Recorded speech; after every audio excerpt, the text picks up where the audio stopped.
This channel does not promote any violent, harmful, or illegal activities. All content provided by this channel is meant for an educational purpose only.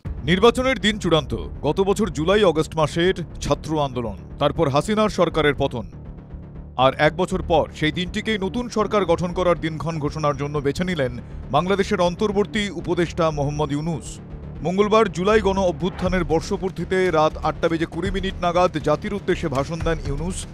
এদিন তিনি বলেন, সংস্কার এবং বিচার এই দুটি বিষয় নিয়েই অন্তর্বর্তী সরকার কাজ করেছে।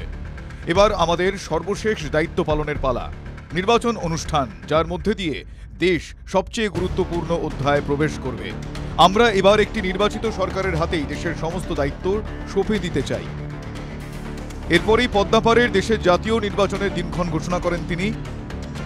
তার কথায়, অন্তর্বর্তী সরকার পক্ষ থেকে আমি প্রধান নির্বাচন কমিশনের কাছে চিঠি পাঠাবো, যেন কমিশন আগামী রমজানের আগে অর্থাৎ 2026 সালের ফেব্রুয়ারি মাসে জাতীয় নির্বাচনের আয়োজন করে।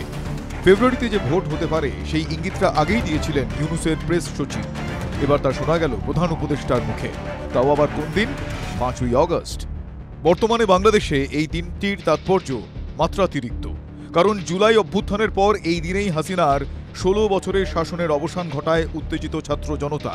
আর নির্বাচন ঘোষণার জন্য সেই দিনটিকেই বেছে নেন ইউনূস।